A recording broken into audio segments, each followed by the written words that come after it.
Okay. And we're live. All right. Welcome back, guys. This week, got Danny with me. Gonna kind of catch up, go over a couple things. I had a big race. Been doing some preseason stuff as far as hanging stands, trail cams. I'm probably a little bit behind the ball, but I guess everybody's gonna find out here soon. You can kind of see the hat I'm wearing as the subject today a little bit. So I guess real quick, Danny, what have you been up to, man? It's been pretty busy. That got right into, got my bow set up and everything, and it's shooting pretty good, but just trying to finish sighting in. But I'm pretty close on that. Crazy thing is, dude, that bow's shooting 300 feet per second. I had no idea. I thought it was like 290. I think it's a smoke show, but haven't shot any fixed broadheads through, which I'll be using mechanical, so I'm not too worried about it. But I'm curious to see how they fly. But just trying to get sighted in. Been shooting. I don't plan to shoot much over 40, 50 usually, but I've been letting some bombs go from 100 to do quick tests on my sight tip, sight tape, and I'm within 3 or 4 inches the last time I changed my tape, so I'm pretty close there. But shooting pretty dang good, man. At 100, I'm low, but you know, high plate size group of 3 arrows, so can't complain about that at all. That's really good. And this is the time of year, at least for me, that I dial back the reps a little bit. I try to focus on, I think we talked about in prior podcasts, that first shot, because we're getting prepared, when you're out west in the mountains or even in the tree stand, a lot of times you get one shot, one opportunity to make it count. So I start really focusing on that this time of year and, busy with other things and getting ready. Yeah, it's weird because you hear everybody talk about shooting all the time, which I absolutely think you should. But just like this year, when I change bows, man, it it seems like it's always delayed like this by the time I get everything situated.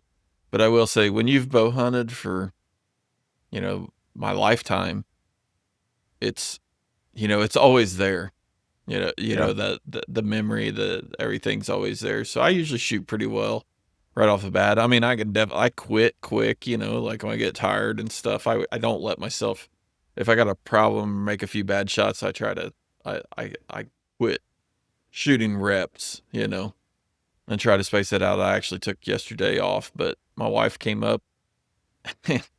Just crazy. Like, we went fishing yesterday afternoon with Janelle and Layden, and it's hot for here. Like, it's 80 degrees. Don't even seem like it's hot, but it's the humidity is like what you guys get. So it just felt miserable for us, and we're just not used to the humidity. And there was no wind.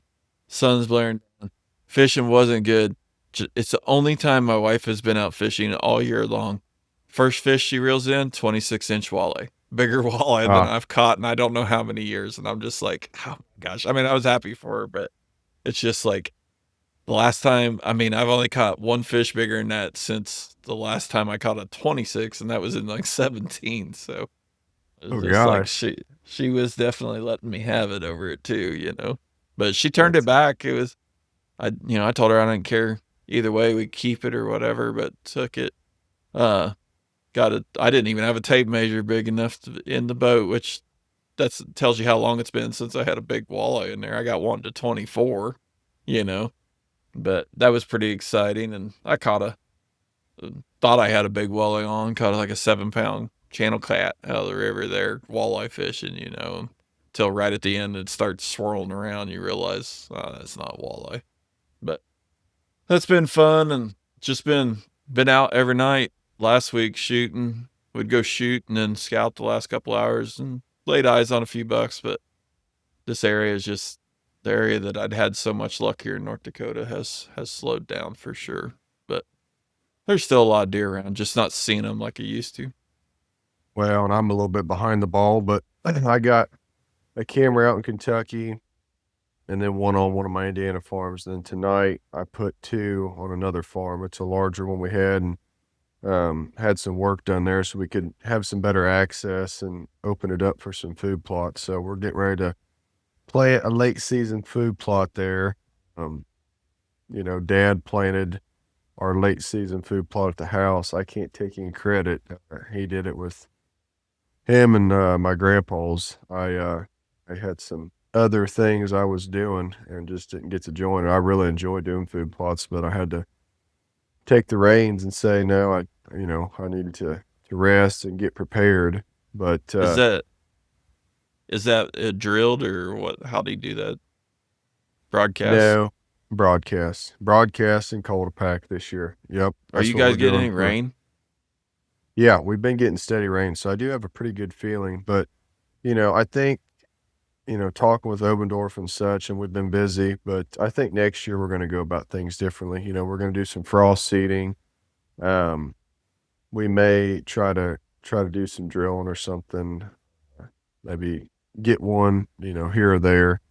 Um, I don't know. It's like I hate to put too much emphasis on them because they do work, but the buck I killed this past year was not around food Oh at yeah. all. So I I like, I mean, there's a lot of other ways like scrapes, and we run so many different farms that I'm more or less trying to find a big buck instead of like grow one or bring one in, if that makes Our sense. So our biggest use of them is it's not to shoot a deer on the plot, it's to catch that buck that's coming by the edge of the plot, to see yeah, what's out there. Keep the does local to our farm and stuff, but man, the last 4 or 5 years, we've talked about that upper plot we got and how hard it is to get it to make, and we were all excited because when we were up there when I was in Illinois a few weeks ago, it was wet and he'd been getting rain.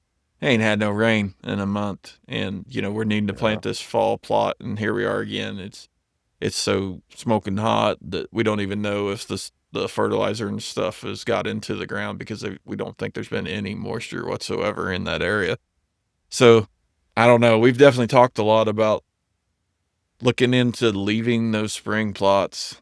It, and I think I was just thinking today because Michael brought it up, text me about it here a week or so ago, and I was thinking it'd be easier. You don't have to do it twice a year, and the food would be there because you're going to get the rain probably in the spring more likely than Yeah. trying to get it in the fall. So, and I mean, they looked Fall great, is but fall's just tough, depends. man.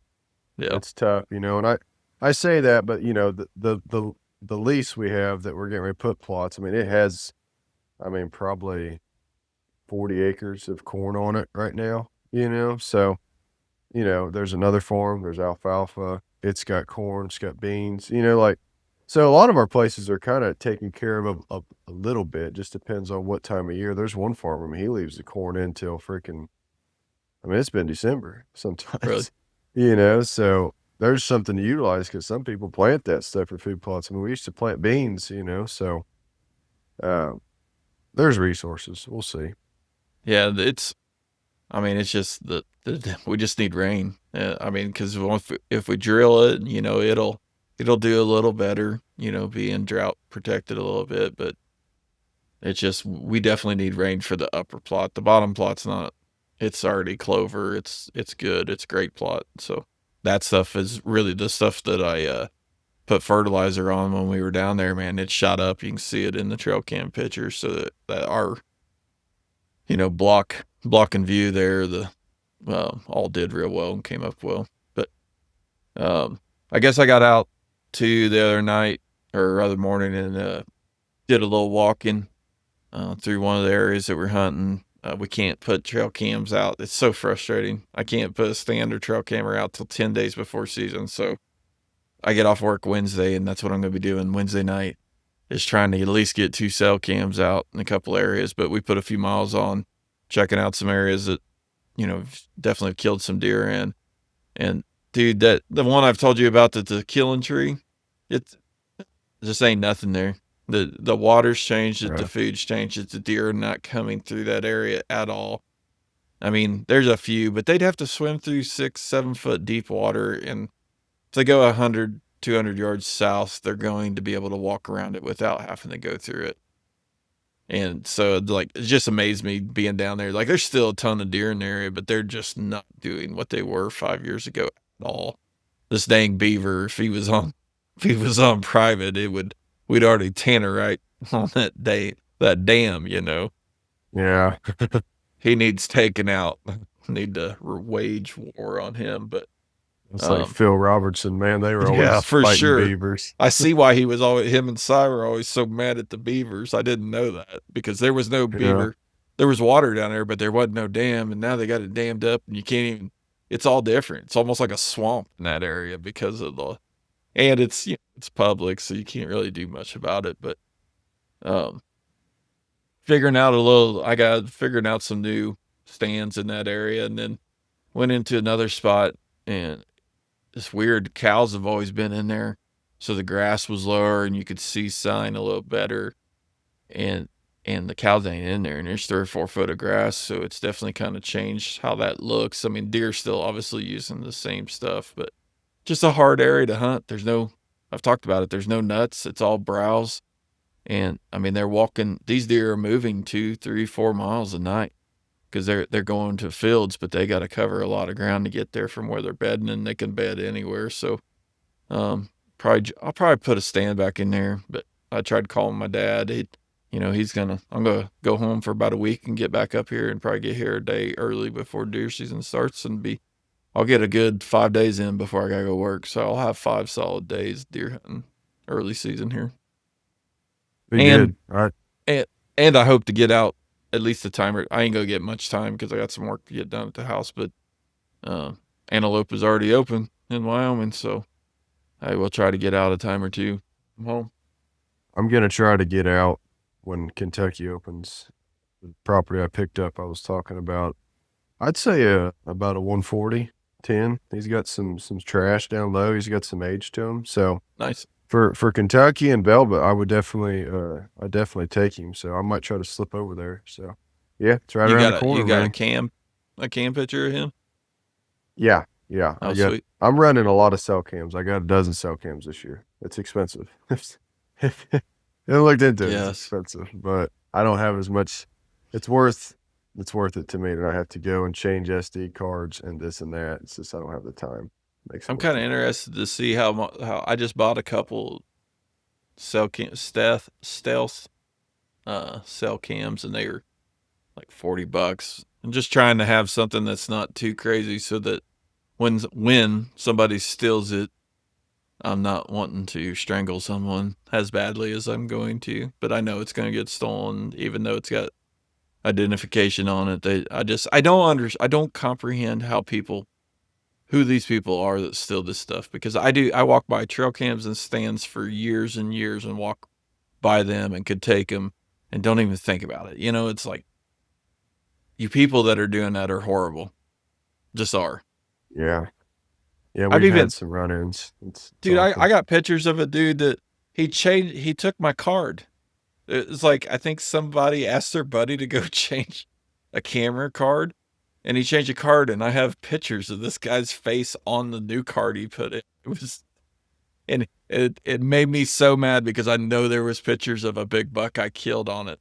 Like, I didn't know it at the time, but I had let this card sit for like 3 or 4 days. I was all excited because I'd already picked up a big deer that I ended up killing. And I'm like, that guy has that card with these pictures of my buck, because I know that he came out there because I watched him from a vehicle coming out the same area. So he had to have walked by the camera, but I don't have those pictures. I never did. I kept hoping I'd run into that guy. I mean, I think it was a mistake, but just kind of wanted to see if I could get it back. Yeah, So interesting. excited about that. But I saw some pictures. It looked like you had a pretty good weekend. Yeah, man. So I kind of brought this up. I've been training for Ironman Louisville, and it's Ironman 70.3, and decided to do it kind of. It was around June 1st area, and I've been training really hard for that. So that's why I'm a little bit behind the game with some stuff because the training for it is just crazy. You're swimming, you're biking, and you're running, and that's why I couldn't help Dad with the food plot Saturday because I didn't want to be back, like getting my allergies going. It's dusty, sweating, like I was getting ready to put my body through a lot the next Yeah. day. But luckily we had help and like it's pretty managed. So he was able to get those done. So shout out to him. But no, I had a good race. I was very, very fortunate with how hot it was. I think they were calling for like the heat index is like 98. It's like just south of 100. Like I think it was Gee whiz. 85% humidity that morning. But we did get shined down on by the Lord a little bit because it was overcast. They missed it and it was overcast that day. So that did Nice. help a little bit. And so yeah, it was a good race. It really was. So, like, how what was the duration of this race? Like, how long is each event? So it starts out with a swim. It's a 1.2 mile swim in the Ohio River. So basically, if you've ever been to, if you've ever been to Louisville, it's like right in front of the KFC Yum Center.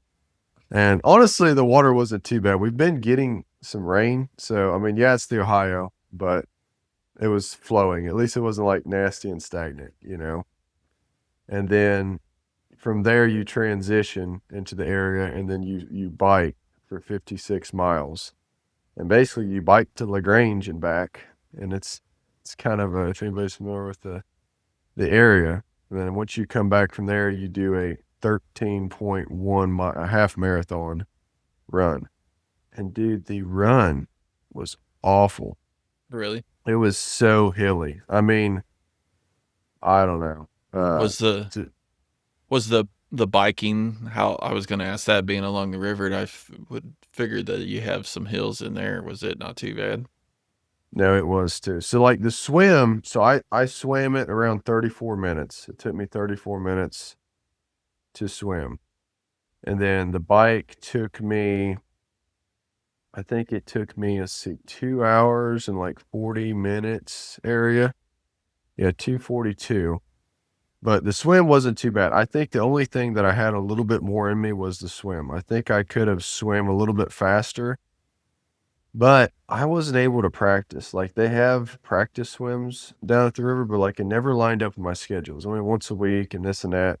So like you swim in the pool to prepare for this. And this was 25 meters down and back. You got a lifeguard watching. So I didn't want to get out in the middle of the Ohio and like be out of breath. Like they have kayakers probably like every 50 yards and they've got the um what is it, the Coast Guard, kind of Ohio River Coast Guard or whatever right there. So there's people, but like there's over 1,000 people in this event. We all have green caps on. So like I'm pretty good in the water. It's not like I'm having big time fear of the water or anything, but I was a little bit more reserved on the swim, at least for the first half of it. So I could have went a little bit harder in the swim. Now the bike, was about all I had. I averaged just over 20 miles an hour. I want to say maybe 22 miles an hour. And the first half of it is flat because you follow the river. It's river road. And then you start into kind of the Kentucky rolling hills. I would say Yeah. the bike's more of a rolling hills. And you hit some hills. I looked down at my watch one time. I was going like 42 miles an hour, which is it's pretty fast on a Yeah. bike. Yeah. And who I knows? I may have gained more speed, but I had a question on the, so like when you're swimming in Ohio, like are you going with the current, up the current, across current? What?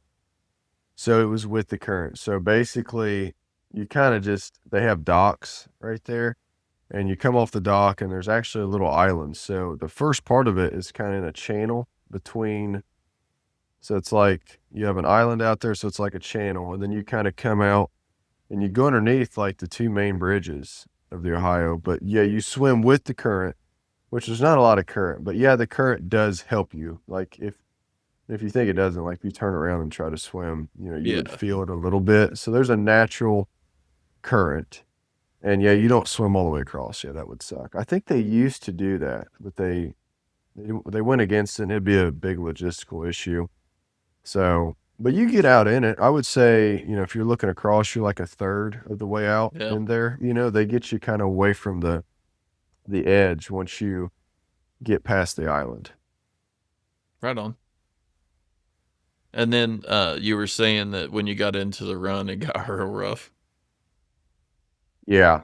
Let's see. The bike, they call it the brick. So after the bike, your legs, because you've been sitting on that little saddle. That's what they call the bike seat, a saddle, for so long and just all you're doing is using your legs. So they call it like your legs feel like bricks when you get off. So after that, you run. It's called transition. And heck, it's a quarter mile just to get back to your transition area. It's like this huge area where you have all your stuff. And I took a little cooler in. I had like a cooling rag that I brought. I froze it. I tried to freeze like everything. Like I started off with frozen bottles of water and such and electrolytes on the bike, because on the bike you want to eat and drink as much electrolytes as you can. They call the bike your buffet because, excuse me, you're not running, your body can't like break everything down and digest, but on the bike it can.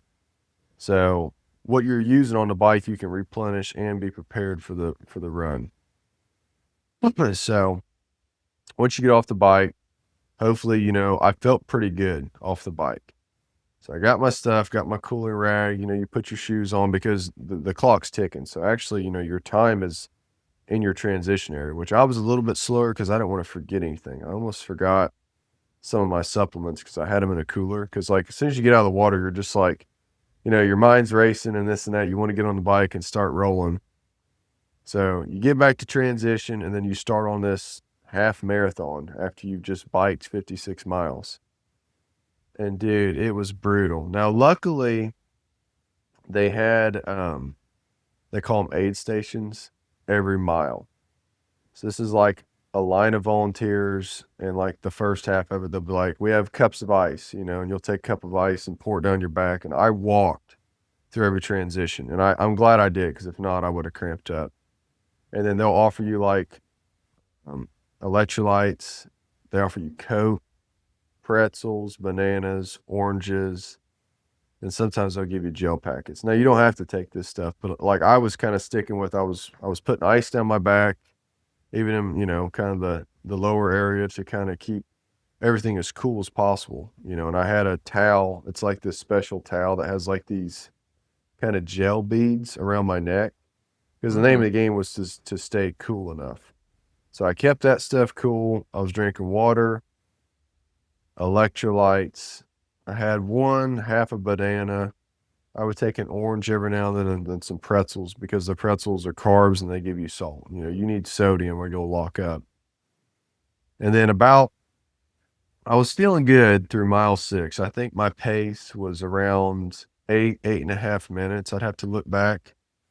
But dude, once I got, and really that's all I trained for because I kind of have an injury, which it's not that painful to where you're gimping, but the inside of my ankle, there's like a tendon, and somehow I screwed that thing up. So I wasn't running as much as I should have been before this race, but I was doing that so I wouldn't, the injury wouldn't be worse so I could actually do the race.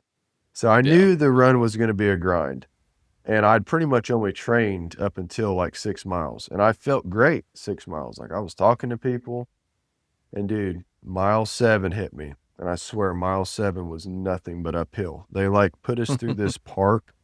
It's like Cherokee Park or something. And it was nothing but uphill. And I'm like, golly. And actually got through that. I was hitting aid stations hard. And I think around mile 9, my left bicep wanted to cramp up, because like, you're running with your arms and such. So I think I started drinking Coke at mile 9 because Coke has some sodium, and just believe it or not, Coke is good. It's just quick. Your body can digest it fast.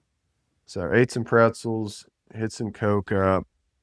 They have this thing called Mortal Hydration. It's just an electrolyte mix. Really, I didn't get like overheated. It's just using those muscles for that long was just a lot on them. But, I kept ice down me, kept my neck rag on. And I got to mile 10. And between 10 and 11, I got confused because I was looking at my watch and I'm like, man, I know, we're getting to the point, I just got a 5K left, which you tell yourself that, but gosh, a 5K still sucks after you ran 10 Yeah. miles. And, and it relates to like hunting too, like for anybody, like if you're out west and like the pack out stores we talk about, it's like, like you think like, the mountain No, we it's hunt, just you just have a couple miles and like, gosh, dude, there's still a couple miles. yeah. when you're exhausted, a couple miles is a lot, man. Oh, And go ahead. What was you gonna say? I was just gonna say it's just that mentality of your next step. Just got to take another. Yeah, Just got to keep going. yeah. And I made a deal with myself. I didn't want to walk any of the course except for the aid stations because you got to be pretty good to like run to the aid stations and grab that stuff, anyways. Like you're gonna slow down, so you might as well walk kind of fast. And then people are giving us stuff, and I will say, it feels like the whole city is behind you. Like there's probably 20 volunteers at every aid station, over 13 some miles. And then the people that live in the areas, like there was these one people, they were sitting outside their house and there was this big hill coming and they had a speaker out there and they were playing the song like, "You're running up that hill, we're running up that." It's like, oh man, they were out there just watching us and Messing giving with us some music. Oh yeah. There's people out there with microphones saying, "Come on." Like I just don't even know what the people's interests were, but it was cool to have that many people. Like you couldn't go more than 20 yards without somebody like saying, "Come on, you got this." So that Oh, was that's that was pretty pretty neat. cool. Yeah, it was. But getting back to it, I got confused around mile 10 because I thought it was a turnaround. And I was like passing people coming from the other way. And I'm like, this doesn't make any sense. I'm like, if I'm going to turn around, I've already went past this station so many miles. Like, it's going to be more than 3 miles. Like, I don't know why I was confused, but I was like, gosh, are they making this longer than it should be? Or is my watch off? Because I was like dreading it. And then finally it clicked. I finally saw the city. And like, for some reason, I thought I was on the other side of the city. So I didn't have to turn around. I was passing people that had just started the race or that were like 3 miles in. I didn't remember this part. I don't know if I was kind of hurting at this point.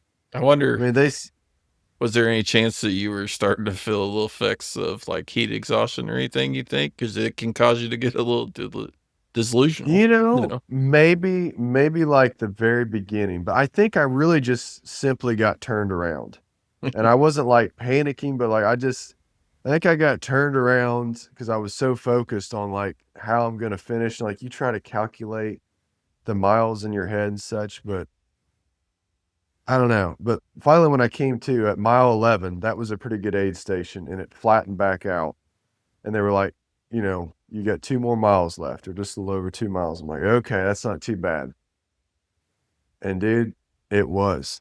Mile 12 wasn't bad, but 13, man. Like, of course, I was, I sing gospel music in my head and I'm praying, but dude, mile 13, man, I was just saying a simple prayer like, Lord, get me through. Like, I was just hurting. And like, probably the last quarter mile, and it's crazy. I swear God got me through because I started cramping in my left bicep. Both my arms were kind of like, wouldn't say tingly, but like just slightly tingly. You know what I mean? I don't know, just like how probably my just blood flow and everything. And then I felt my left hamstring just a touch. I'm like, not bad. So you make two right turns and you finish at 4th Street Live, which is kind of like that's where everything's bouncing in Louisville, I guess. PBR's down there and everything and live music. And that's your finish line. So as soon as I come through the finish line, and it's kind of like they laid stone down there. So like it's like kind of wavy, you know what I'm talking about? Like old school like Yeah. streets. So I don't know if like because they had carpet over this. I don't know if I overcompensated trying not to trip, but dude, as soon as and there's a video of it, like 5 feet after going through the dome of the finish, my left hamstring cramps up so bad. I mean, like screeching. Like I've got my legs straight out. I'm over to the side. I lean on the fence, and it's very well orchestrated. It's like some medic comes over to me. He's like, "You good? You good?" I'm like, "Yeah, I can't, like, I can't move right now. Like my legs are locking up." He's like, "Well, let me get a wheelchair." And I was like, honestly, go get the wheelchair because I'm in everybody's way and I can't move my legs. So I got carted off at the end, and then dad came over. They were kind of concerned, like my wife, and I saw dad right there. I think he had Hudson with him. He's like, "You good?" I'm like, "So yeah, man, I'm cramped up." I was like, "It was all I had." It was all I had. which Yeah. it was. So Well, they cart me over to the medical tent, and I had a couple salt tablets in my belt because you have like this racing belt on, has your number. So I popped those. I drank a whole bottle of water they gave me, and then they took me medical tent. I ate a banana, and then they took my blood pressure and stuff. And like it was all good. I was like, guys, it's just a bad cramp, but appreciate you checking me out. But it was just very well orchestrated. Really, I was impressed. well, that's definitely impressive, Eli. I don't know anybody that's done anything like that personally, so that's really cool to hear the story on it. No, I appreciate that. I mean, there's probably more to it, but it was just, I don't know. I think